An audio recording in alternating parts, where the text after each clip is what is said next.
अस्सलामुअलैकुम, मैं हूं इरफान समोर। दोस्तों, पाकिस्तान तहरीके इंसाफ का पहली बार बाकायदा डायरेक्ट आर्मी चीफ के साथ राबता हुआ है। मुलाकात हुई है पाकिस्तान तहरीके इंसाफ के चेयरमैन की, और ये मुलाकात ऐसे हालात में बड़ी मानी खेज है। इसकी डिटेल आपको बताऊंगा और इसके असरात से भी आपको आगाह करूंगा। साथ में ये भी आपको बताता चलूं कि यूं समझ लीजिए कि आज नून लीग का जवाल शुरू हो चुका है। नून लीग के खात्मे का आखिरी दिन है। चीखें अभी से आसमान तक सुनाई दे रही हैं। जनवरी का महीना है। जनवरी के महीने में शहर इक्तदार में पसीने छूट गए हैं। पूरी डिटेल बताऊंगा। और बड़ी एक पॉजिटिव डेवलपमेंट हुई है और बहुत बड़ी डेवलपमेंट हुई है, इससे आगाह करूंगा। लेकिन इससे पहले नए आने वाले दोस्तों से गुजारिश है कि ये आपका अपना चैनल है। अगर अभी तक इसको सब्सक्राइब नहीं किया तो सब्सक्राइब लाजमी कर लीजिए और बेल आइकन पर क्लिक कर दीजिए ताकि हर नई आने वाली वीडियो टाइमली आपको मौसूल हो जाए। दोस्तों, आर्मी चीफ के साथ किसी सियासतदान की मुलाकात होना यह कोई बड़ी बात नहीं है। रूटीन की बात है, मामूल की बात है। आर्मी चीफ जो होता है एक इदारे का सरबराह होता है और सियासतदानों के साथ इसके अलावा मुख्तलिफ शोबा है जिंदगी के लोगों के साथ उनका इंटरेक्शन होता रहता है। लेकिन इन हालात में, मौजूदा सरकमस्टांसेस में, यह मुलाकात बड़ी मानी खेज समझी जा रही है और यकीनन इसके दूररस असरात भी होंगे। पाकिस्तान तहरीके इंसाफ का एक देरीना मुतालबा बज़ाहिर पूरा होता नजर आ रहा है।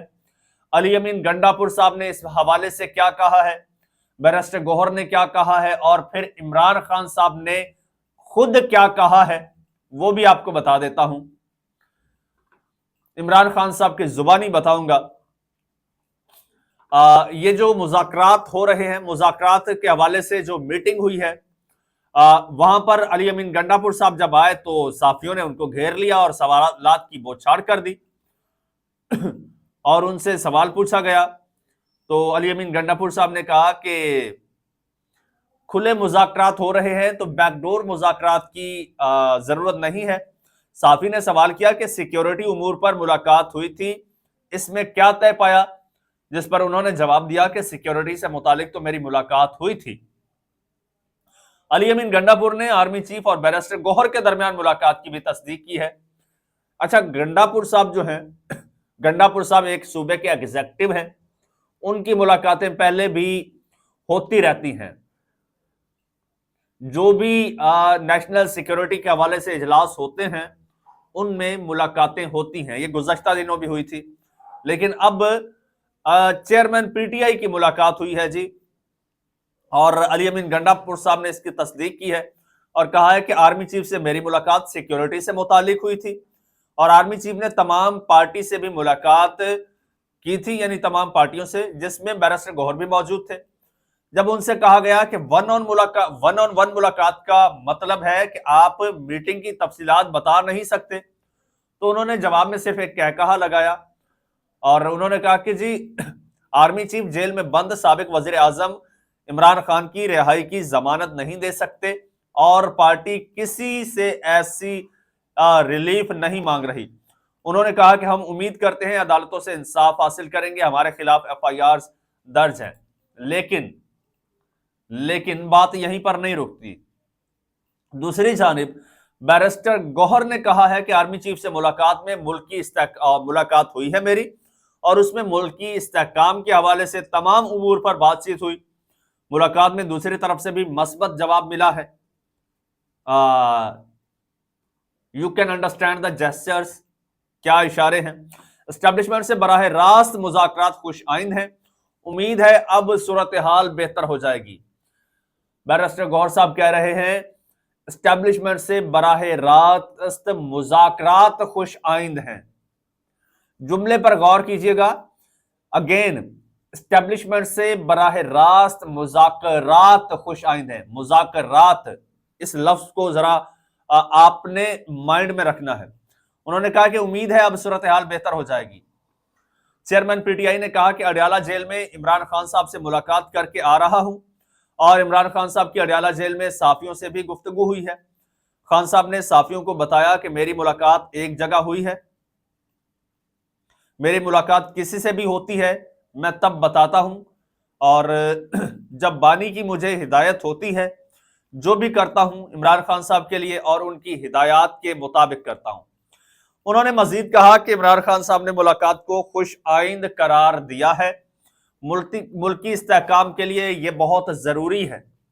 हमारे दरवाजे बातचीत के लिए हमेशा खुले थे, दूसरे दरवाजे बंद थे। बात आगे बढ़ती है तो यह मुल्क के इस्तेहकाम के लिए बहुत अच्छा होगा। हमारे दो ही मुतालबात है कि जुडिशल बने और वो दो वाकयात की इंक्वायरी करे।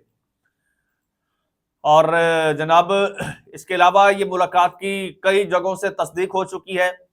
और मजीद बैरिस्टर गौहर साहब कहते हैं कि आर्मी चीफ से मेरी मुलाकात सिक्योरिटी से मुतालिक हुई थी। आर्मी चीफ ने तमाम पार्टियों से भी मुलाकातें की थी, ये गंडापुर साहब ने कहा।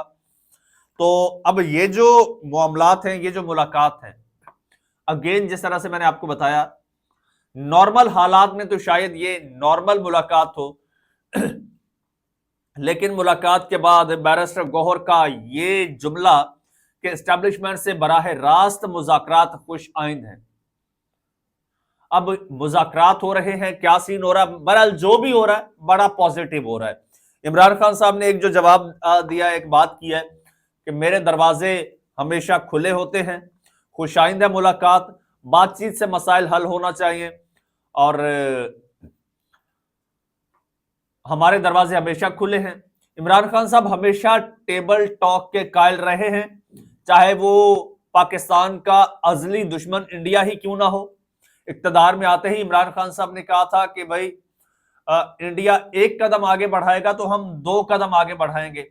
हमेशा मफाहमत की बात की है, मुज़ाकरात की बात की है, सेटलमेंट की बात की है इमरान खान साहब ने, और सिर्फ खित्ते, मुल्क और अवाम के मफाद के लिए उन्होंने ये बात की है। अब भी जो कुछ इमरान खान साहब चाहते हैं वो पाकिस्तान के लिए चाहते हैं, बल्कि हर कोई जो कुछ चाहता है पाकिस्तान के लिए चाहता है। हाँ, सबसे ज्यादा सबसे बड़ी टेंशन जो है इस मुलाकात की वो नून लीग को हो रही है। नून लीग नहीं चाहती थी कि पाकिस्तान तहरीक इंसाफ और एस्टेब्लिशमेंट के दरमियान जो तनाव है वो कम हो, नहीं चाहते थे कि मामला हल हो, नहीं चाहते थे कि दोस्ती हो, नहीं चाहते थे कि ताल्लुकात बेहतर हो। क्यों? क्योंकि पाकिस्तान तहरीक इंसाफ और एस्टेब्लिशमेंट के दरमियान गलतफहमियां, तनाव, दूरियां पैदा करने में सबसे बड़ा हाथ मुस्लिम लीग नून का है। नून लीग ने जितना इस लड़ाई को कैश करवाया है उतना आज तक किसी ने नहीं करवाया। अब देखें ना, आज नून लीग में कौन सी क्वालिटी है, शहबाज शरीफ को कौन से सुरखाब के पर लगे हुए हैं, इसी लड़ाई का फायदा उठा रहे हैं ना। ये लड़ाई के वजह से जो है शहबाज शरीफ साहब आप आज इक्तदार में बैठे हैं, ये आपको बता दूं। दूसरी जानिब फड्डा है, फड्डे का फायदा शहबाज शरीफ साहब उठा रहे हैं, ये आप अच्छी तरह से जानते हैं। अब वो फड्डा खत्म हो गया है, तो क्या शहबाज शरीफ साहब का इक्तदार बचेगा? बिल्कुल नहीं। ये जो 2 साल 4 साल की गारंटियां मांगी जा रही थी, अब वो गारंटियां नहीं मिलेंगी इन्हें। अब डायरेक्ट सफाया होगा, डायरेक्ट सफाया। यही वजह है कि आप देख रहे हैं कि कैसे ऊपर नीचे प्रेस कॉन्फ्रेंसेस होती हैं, कैसे बयानबाजी होती है, और जब भी कोई मामला ऐसा होता है जिसमें नून लीग को लगता है कि यार इस मामले पर जो है ये आग है पाकिस्तान तहरीक इंसाफ और एस्टेब्लिशमेंट के दरमियान, इस पर हमें पेट्रोल छिड़कना चाहिए, तो ये कोई कसर नहीं छोड़ते। यानी एस्टेब्लिशमेंट को पीटीआई के खिलाफ भड़काने में ये लोग कोई कसर नहीं छोड़ते। बिल्कुल ये लोग नहीं चाहते थे कि इमरान खान साहब की सेटलमेंट हो, लेकिन बहरहाल सेटलमेंट हो गई है, हो रही है, और पॉजिटिविटी आ रही है दोनों जानिब से। नून लीग को छोड़ के हर जानिब से पॉजिटिव जेस्चर्स आ रहे हैं, और ये कोई इमरान खान के लिए नहीं, ये कोई पाकिस्तान तहरीक इंसाफ के लिए नहीं। इमरान खान साहब आज हैं, कल नहीं होंगे। तहरीक इंसाफ आज है, कल कोई और जमात बन जाएगी, लेकिन पाकिस्तान की आवाम, पाकिस्तान के इस्तेहकाम, पाकिस्तान में स्टेबिलिटी, चाहे मुआशी स्टेबिलिटी हो, चाहे पॉलिटिकल स्टेबिलिटी हो, चाहे पाकिस्तान के अवाम की से रिलेटेड जो चीजें हैं जो डायरेक्ट लिंक करती हैं, यानी जैसे महंगाई है, बेरोजगारी है, तो इन सब में इस्तेहकाम आएगा। इसके नतीजे में ये आप जान लीजिए, जो नून लीग नहीं चाहती थी, फिर ये कहते थे कि पाकिस्तान तहरीक इंसाफ नहीं चाहती कि इस्तेहकाम हो, अब इस्तेहकाम भी आएगा, अब सारे मामलात हल होंगे और नून लीग के मामलात खराब होंगे। अभी से आपको बता दूं, चैनल आपका अपना है, अगर अभी तक इसको सब्सक्राइब नहीं किया तो सब्सक्राइब लाजमी कर लीजिए, बेल आइकन पर क्लिक कर दीजिए और मुझे इजाजत दीजिए। अल्लाह।